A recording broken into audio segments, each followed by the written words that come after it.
Hi everyone, good morning. This is Dan. Welcome to Engelgeist. For those of you that are new, welcome. For those of you that are returning, welcome back. For those of you that support me over on Patreon, thank you so very much for your subscriptions. This is the daily forecast. It is for all signs. It is a broad spectrum reading, so I do speak in broad terms.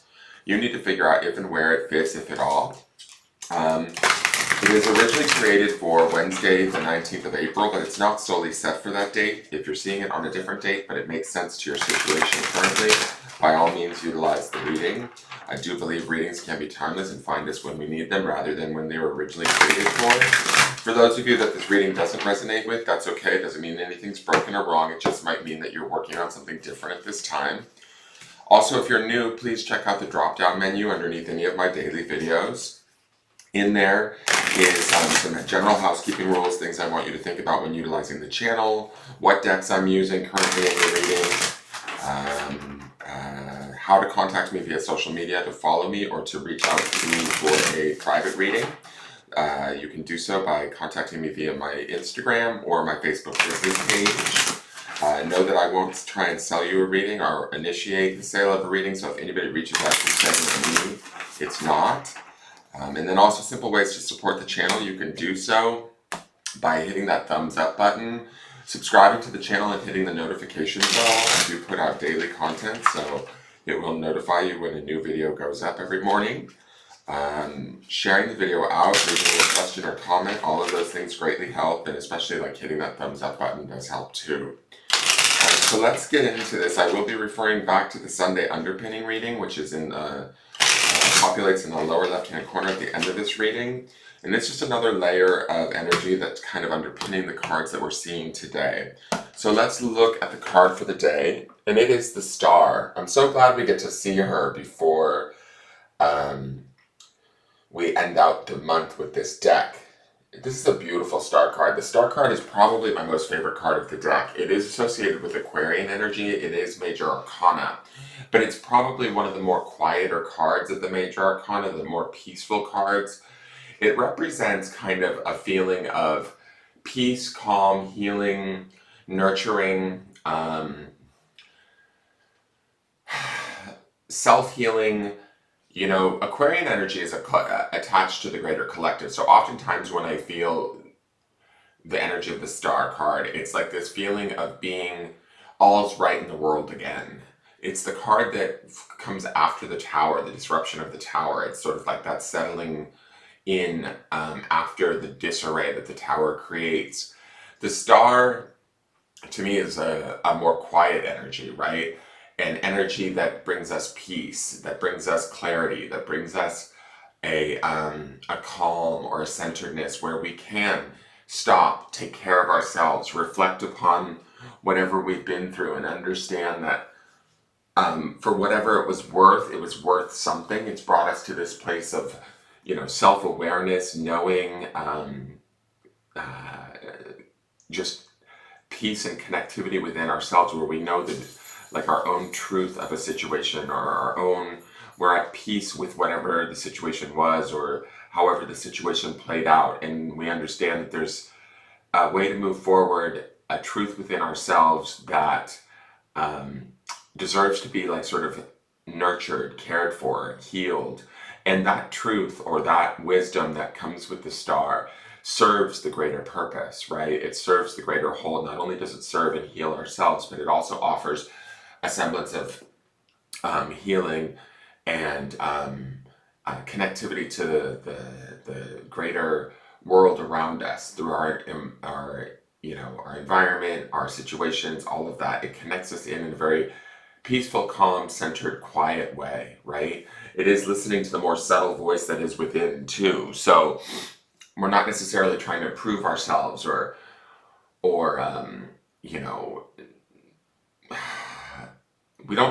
I don't ever see the card, the Star card, as a card of seeking validation from outside sources. Let's just say that. It's very much an internal validation that we have, a sense of, how do I want to put this? Like, it's a delicate sense or awareness of ourselves that comes with a clarity that is profound and strong in its subtleness or its quiet, right? So this should be a day of peace. Underpinning this from the Sunday reading is the Page of Pentacles. So of the Pentacles court cards, he's probably the most gentle, right?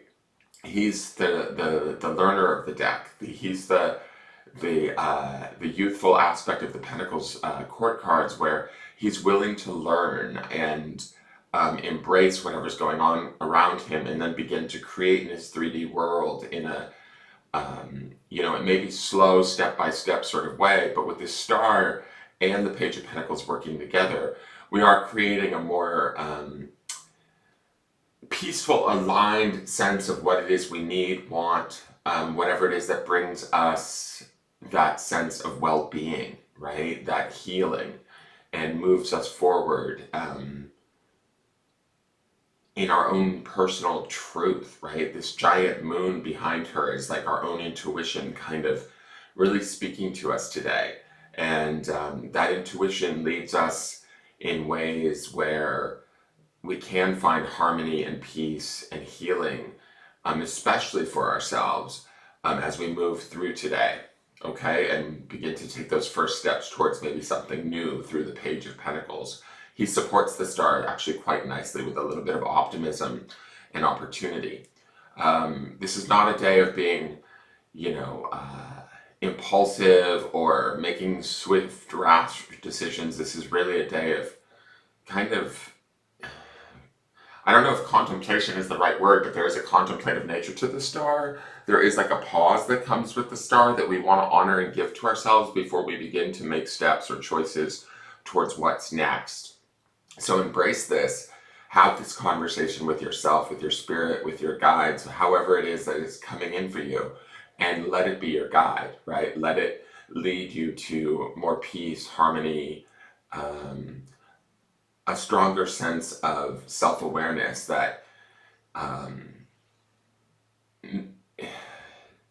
there's like this mixture with the star of a sense of delicacy yet strength in that delicateness of it. And that's what I love about the star, is the star sort of clearly knows who or what they are and doesn't necessarily have to prove it to anyone.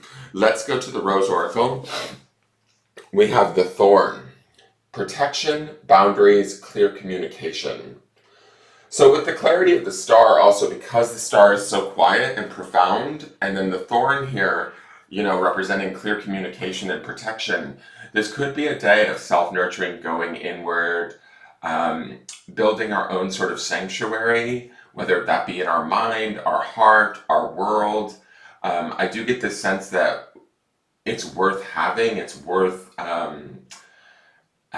building, nurturing, creating, and maintaining, right? Putting our attention on it. What is it that we need? What is it that heals us and brings us into harmony within ourselves, and thus, creates that protection? The interesting thing is this is the Rose Oracle, and the rose is a very spiritual flower and symbol, and used a lot in different, religions and things of that nature. But the rose is a flower, ultimately. It's this delicate thing of beauty, yet it does have thorns that you can't just go and grab a rose without kind of, potentially harming oneself. And so there is this quiet sort of self-preservation or protection that's taking place today that sort of sets us up for success, is my feeling. But we have to nurture it or build upon it and create it for ourselves. Let's go to the clarifiers. We have the Six of Wands. This is a card of spirit and a card of celebration. It's also a card of self-recognition, whether we're being recognized by people around us in situations that we're involved in, or whether or not we are heralding or celebrating ourselves. This aligns nicely with the star and the protection card, because this is about putting ourselves first today, our needs, what we want, what brings us balance, what brings us harmony, celebrating that and moving forward in that with a sort of self-assuredness, a success, a desire for honoring ourselves. We have the Seven of Pentacles. The Seven of Pentacles also is a card of pausing, which we see that with the star, or I mentioned that with the star. It's a card of reflection and looking at the work that we've put in thus far to get us where we're at. It's also a card of determining if now is the proper time to take action or bring in the harvest, so to speak. There may still be work to be done, but this is if anything, this is a nice place to sort of rest, like a plateau in our journey where we get to settle in and kind of reflect back and look at everything that we've brought forward, the effort, the energy, and the attention that we've put in, and celebrate exactly what we bring to the table in a very deep, harmonious way. The last card is the Fool. So here's to new beginnings, right? The Fool is major arcana in the beginning of the major arcana. So it often speaks to new beginnings, being willing to take a risk, being willing to open ourselves up to the possibilities that are all around us. With the star here, I think that we're ready, right? We understand where we are at, how we feel, what we perceive, like not only maybe emotionally, but also from a spiritual place. We understand the work that we've put in. We understand the skill and the aptitude that we bring to the table through the Six of Wands. And we're willing to put these things to good use today with the Fool. The Fool is about a new journey, and underpinning with the Page of Pentacles in here, it does speak to this idea of we may not know where the journey is taking us, or we may not see the full road ahead, but that's okay. We're willing to sort of take the opportunity to move forward through, I don't know if bravery is the right word, but there is a sense of bravery with the Fool in the sense that, you know, society may look at us and say, oh no, you don't want to do that, or oh no, you don't want to shift in that way, or take that chance, or take that risk, but the Fool is willing to.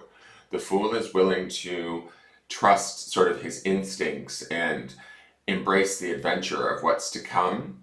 And there's, like I said, we are protected with this Thorn card. We are clearly communicating what it is we need. We understand what it is we deserve. We understand the work that we've put in to get us to this point. So now it's time to almost bask in the joy of that, the knowing of that, and then allow that to open the doors for the new beginnings that the Fool represents, right? Let's go to the grounding stone. I am going to make mention, I'm getting ready to travel, guys, and I'm going to be gone for 5 days. And I haven't screenshot the videos because I just haven't had time. So I don't know if I'll be bringing the grounding stones with me for the next few readings. So we may be without grounding stones. I'm just giving you guys that precursor. I will travel with my decks and continue to do the readings, but I just can't seem to find the time to pre-tape 5 readings to get me all the way till next Tuesday. But we'll see what happens. Here's the grounding stone, and the word is angel.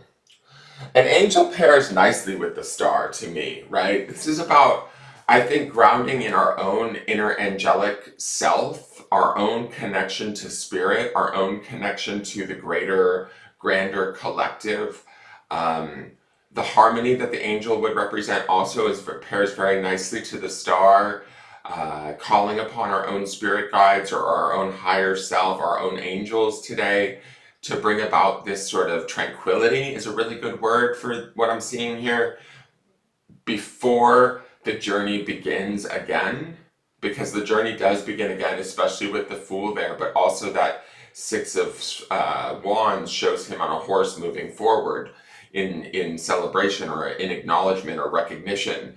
So call in your angels today to help to build this space of peace within you, to build this space of protection and clearer communication for you, to help you better see who you are, what you're worth, and what you bring to the table, the skills, the energy, the effort, the attention that you bring into situations, and how through your hard work and attention, your perseverance, just exactly what you can create, and also the sort of the miracles that angels can produce in conjunction with us. Remember, the star is this card of connectivity to the greater collective. She can also be considered a card of connectivity to the angelic realm or the realm of spirit, and utilizing that energy to open like new doors or new opportunities to ourselves that we maybe didn't necessarily realize were there or were aware of. And the Fool becomes sort of aware of them and is willing to step through those doors, right? That's all of the aces we've been seeing in the early part of this week. The Page of Pentacles would indicate us also being willing to take those first steps, tentative as they may be, towards moving forward and creating something new, something that's in alignment with ourselves. and probably more than likely spirit with this angel stone. Remember, the grounding stone for this week is belief, so believing in oneself too will be key today. That is your reading. I hope you enjoyed it. If you did, by all means, please hit that thumbs up button, subscribe to the channel, leave me a question or comment, and share the video out. I look forward to seeing you guys tomorrow, and we'll see how this energy progresses. Take care.